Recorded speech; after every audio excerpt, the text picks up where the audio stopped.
লক্কর চক্কর ইঞ্জিন, সরকারি রাষ্ট্রীয় সম্পদ, ম্যাটেরিয়াল কিন্তু এভাবেই খসে পড়ছে, নাট বল্টু পর্যন্ত নেই। রেলওয়ে এভাবেই লক্কর চক্কর অবস্থায় চলছে। প্রতি বছর যে রেলওয়ের বাজেট, এই বাজেটগুলো আসলে কোথায় যায়?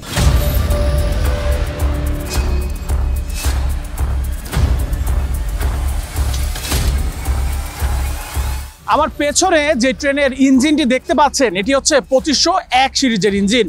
এই ইঞ্জিনের বয়স প্রায় 50 বছরেরও বেশি। বাংলাদেশ রেলওয়ের বহরে এখনো গৌরবের সাথেই এই ইঞ্জিনটি যুক্ত রয়েছে। তবে দর্শক, এই ইঞ্জিনটি বর্তমানে লক্কর চক্কর অবস্থা রয়েছে। আমরা যদি এই ইঞ্জিনটি আপনাদেরকে দেখানোর চেষ্টা করি, বর্তমানে অত্যাধুনিক যে ট্রেনগুলো রয়েছে, সেই অত্যাধুনিক ট্রেনের যে কোচগুলো বা বগিগুলো, সেগুলোকে কিন্তু এই লক্কর ঝক্কর যে ইঞ্জিনগুলো রয়েছে, সেই ইঞ্জিনগুলো কিন্তু টেনে নিয়ে যায়। একটু যদি দেখানোর চেষ্টা করি যে বর্তমানে এই ইঞ্জিনগুলোর যে অবস্থা, এই অবস্থাগুলো একটু যদি দেখানোর চেষ্টা করি, যে ক্যামেরা নিয়ে আসেন।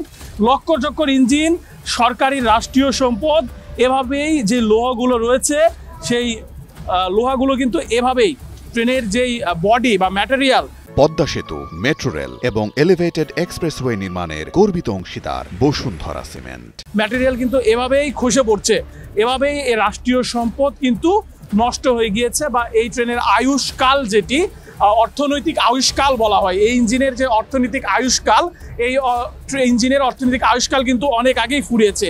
কিন্তু তারপরেও এই লক্কর চক্কর ইঞ্জিন দিয়েই কিন্তু বাংলাদেশ রেলওয়ের যে রেলওয়ের বহর কিন্তু চলছে। যদি দেখাই একটু, যে দেখতে পাচ্ছেন যে এই লক্কর চক্কর ইঞ্জিন কিন্তু দিয়েই বাংলাদেশ রেলওয়ের বহর চলছে এবং ঝুঁকিপূর্ণ অবস্থায় কিন্তু রয়েছে। আর এসব লক্কর চক্কর ইঞ্জিনের কারণেই কিন্তু যে প্রতিদিন কোথাও না কোথাও ট্রেন লাইনচ্যুতর ঘটনা ঘটে, ট্রেন দুর্ঘটনার ঘটনা ঘটে। যেমন যদি দেখায় যে ইঞ্জিনের এখানের যে নাট বল্টু পর্যন্ত নেই। অনেক ইঞ্জিন রয়েছে, যদি একটু নিচের দিকে দেখায়, অনেক ইঞ্জিন গুনার তার দিয়ে ইঞ্জিনের ব্রেক যেটি, ইঞ্জিনের চাকা যেটি, সেগুলো কিন্তু লাগানো রয়েছে। এবং একটু যদি এখন দেখানোর চেষ্টা করি, এটি কিন্তু বাংলাদেশ রেলওয়ের অত্যাধুনিক একটি কোচ। এবং এই কোচটি দেখতে পাচ্ছেন যে অত্যাধুনিক কোচ, এবং এটি কিন্তু কক্সবাজার রুটে, যেটি কক্সবাজার এক্সপ্রেস, এটি কিন্তু কক্সবাজার এক্সপ্রেসের কোচ। এবং দেখতে পাচ্ছেন এই অত্যাধুনিক কোচটিকে কিন্তু একটি লক্কর চক্কর ইঞ্জিন, 2501 সিরিজের ইঞ্জিন কিন্তু টেনে নিয়ে যাচ্ছে। এভাবেই বাংলাদেশ রেলওয়ের শত কোটি টাকা ধ্বংস হয়েছে। এভাবেই বাংলাদেশ রেলওয়ে এভাবেই লক্কর চক্কর অবস্থায় চলছে। রাষ্ট্রীয় সম্পদ, দেশের সম্পদ, আমাদের জনগণের সম্পদ এভাবেই প্রতিনিয়ত ক্ষতিগ্রস্ত হচ্ছে, এভাবে প্রতিনিয়ত চলছে। রেলওয়ের প্রতি বছর যে রেলওয়ের বাজেট, এই বাজেটগুলো আসলে কোথায় যায়? যদি এই বাজেটগুলো সঠিকভাবে রেলওয়েতে বন্টন হতো, এই বাজেটগুলো দিয়ে রেলওয়ের ইঞ্জিন, বগি কিনা হতো, তাহলে এরকম একটি অত্যাধুনিক ইঞ্জিনকে, এরকম অত্যাধুনিক একটি রেলওয়ে বগি বা কোচকে এরকম লক্কর চক্কর ইঞ্জিন দিয়ে টেনে নিয়ে যেত না। যদি আরেকটি ট্রেনের অবস্থা একটু আপনাদেরকে দেখানোর চেষ্টা করি, ঠিক এর পাশেই আরেকটি ট্রেন দেখতে পাচ্ছেন। এটিও কিন্তু শুভন চেয়ারের একটি কোচ। আমরা যদি একটু দেখাই, এই কোচের পেছনে দেখেন যে পেছনের অবস্থাটা দেখুন, সেই সাথে গুনার যে তার, যেটি বললাম যে গুনার তার দিয়ে কিন্তু এই ট্রেনগুলোর যে সাময়িক মেরামত করা হয়।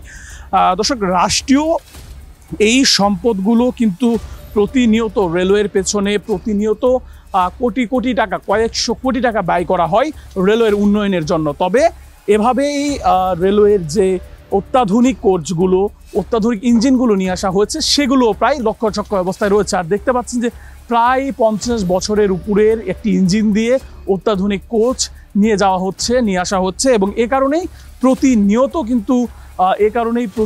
কিন্তু রেলওয়েতে যেই ট্রেন লাইনচ্যুতর ঘটনা, এই ট্রেন লাইনচ্যুতর ঘটনা বাড়ে। এরই প্রেক্ষিতে যাত্রীদের যে নিরাপত্তা, সুরক্ষার যেই প্রশ্ন, সেই প্রশ্ন কিন্তু বারবার থেকে যায়। এবং গড়ে মাসে কিন্তু 100টির মতো ইঞ্জিন কিন্তু এখানে যে মেরামতের বিষয়টি, প্রাথমিক মেরামত, সেটি কিন্তু করা হয়। এবং বেশিরভাগ ইঞ্জিনের বয়স বা অর্থনৈতিক আয়ুষ্কাল, যেটি বলি না কেন, সেটি কিন্তু বহু বছর আগেই ফুরিয়েছে। দর্শক, কমলাপুর রেলওয়ে স্টেশন থেকে এ সকল লক্কর চক্কর ইঞ্জিনের খবর জানাচ্ছিলাম আমি নেহাল আহমেদ প্রান্ত।